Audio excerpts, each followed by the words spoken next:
better opponent than we have. And you know, this week they asked me fight with 5 different guys. I say I'm tired about this. If you can bring King Kong and he can make 155, let's go. I come here for make history, you know. Good morning, ladies and gentlemen, and we're live. Back for another review. Fedor Emelianenko versus Frank Mir. Actually, the whole Bellator 198 card. Phenomenal card. It was the night of the grappler, particularly jiu-jitsu. Um, every single jiu-jitsu specialist in that fight card, won. All of them first round submissions. I'm talking leg locks, foot locks, heel hooks, triangle chokes, you name it, the works. That fight card is proof to me, it's proof to my argument rather, that grappling and um, wrestling, and grappling in general is by far the most dominant martial art in mixed martial arts. Why do I say that? Just look at the win ratio of the people who have high grappling tutelage. Look at the champions that are current right now, from Rory McDonald in Bellator to Tyrone Woodley in UFC welterweight. They all have a high wrestling pedigree, high jiu-jitsu pedigree, and look at the goats of our time. Look at the legends of our time. All of them high wrestling pedigree, high grappling pedigree. Now, I say this to point out facts with martial arts in general, right?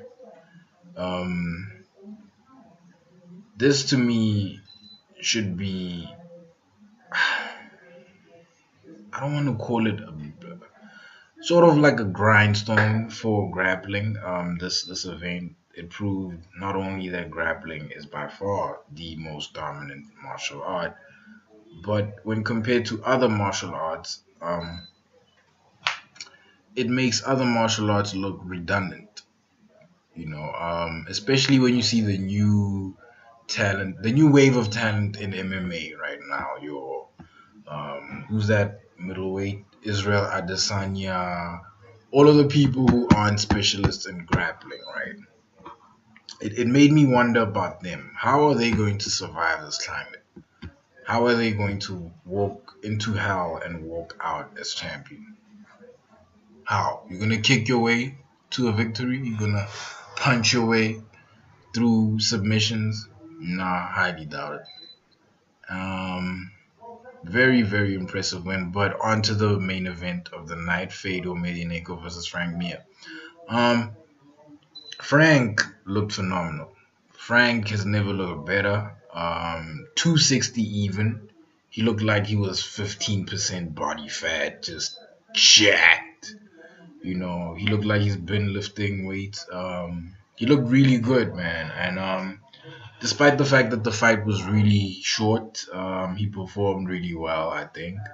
And in my opinion, he looked fluid. He just, I think he got a little too excited, um, purely based on what Fedor does. Fedor against Frank would be more prone to knock Frank out. Why?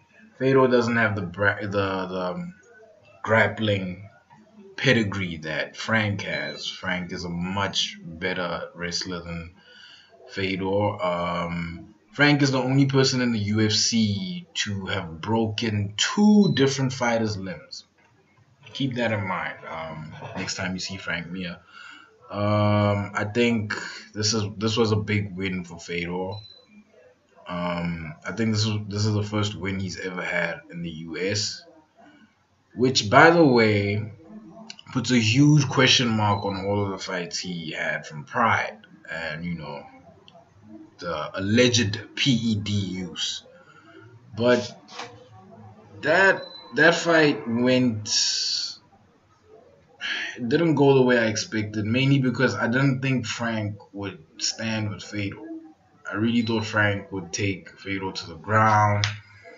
out wrestle him, find a submission, especially seeing how the grapplers were dominating the night. I really thought Frank would pick into that air of energy and just surge it into that fight, and he didn't, but, kudos to him.